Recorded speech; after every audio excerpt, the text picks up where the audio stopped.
Hello everyone, welcome back to my channel. I'm here to do some more missing murder, women and children cases. We are here to break the codes that we see in me. We are here to see where their bodies are located, if they know. We also here to see if they are alive, deceased, or body suited.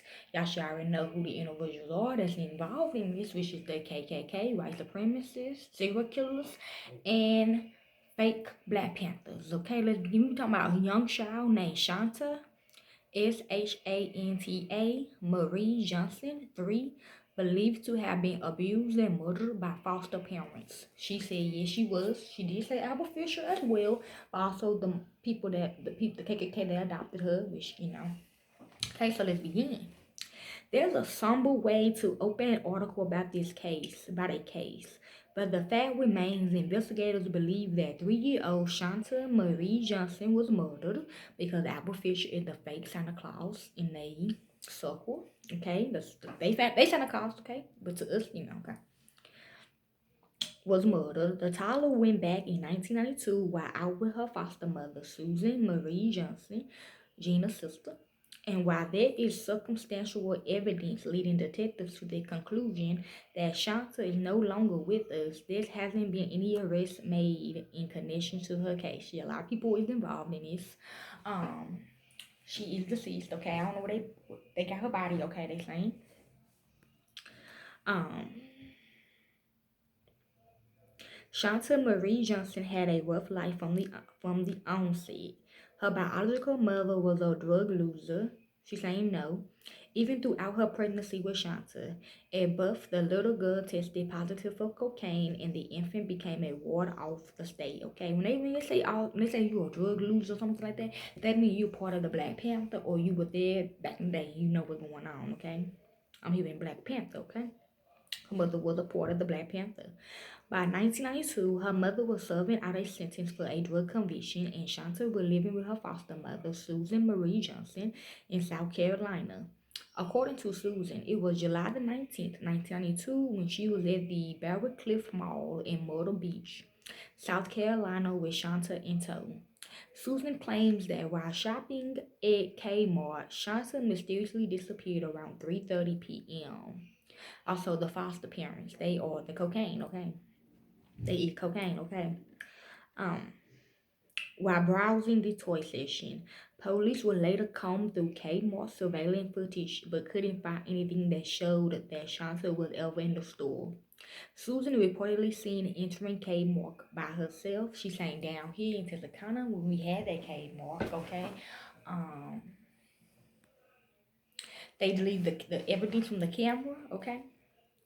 Investigated with the gun, okay? And they don't know how they lose guns, okay? Or they lose like they Confederate guns, okay? Investigators shifted their focus to Shanta's, so her bodysuit is around, Buck's family, who just happened to be hosting a family reunion in Myrtle Beach when the toddler went missing. She was actually kidnapped around that time. So people that was involved in the Kmart murders, the player club murders, or the strippers, my family, my friends, they involved. So Lisa Ray and them, okay? And Jeannie Ma, aka the Korean woman that killed my daughter Tasha. Okay. So there was a theory that so she could be up in the attic. My uncle Ice Cube said yes. There was a theory that someone from the family kidnapped Shanta so that the 3-year-old could be raised with members of her biological family.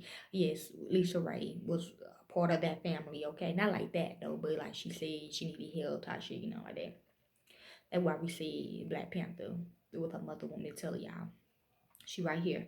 The relatives was investigated by the authorities and all cleared as being persons of interest in the disappearance of Shanta Marie Johnson.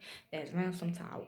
Months before Shanta went missing, Susan and her husband, as in they would not kill her if y'all don't talk about it.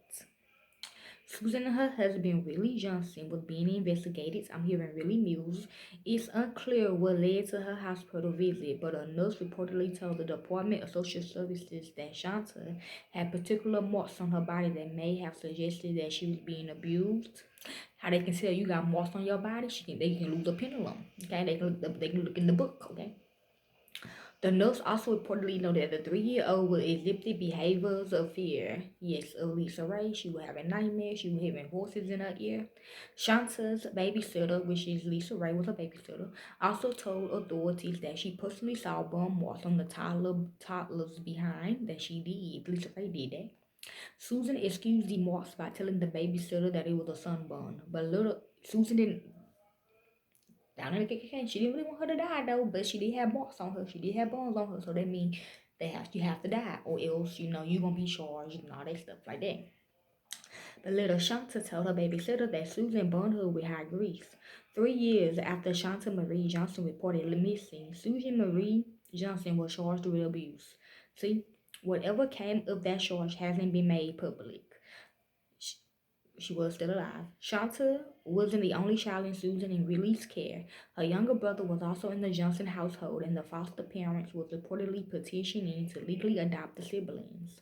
See? However, that all came to a crashing halt after Shante went missing and DDS removed the little boy. He was later adopted. He was killed, okay? I'm hearing. He's saying yes. Property belonging to Susan and Riley Johnson reportedly searched the year Susan was charged with abuse. There were items belonging to Shanta found on the property. However, where exactly was located is unclear. Police reportedly believe that Shanta was buried there at some point, but her remains were later dug up and moved to the unknown area. She's saying true, they did bury her, but they, dug her back up because Susan did not really want her to be buried, okay? She wanted to still raise her, I'm hearing.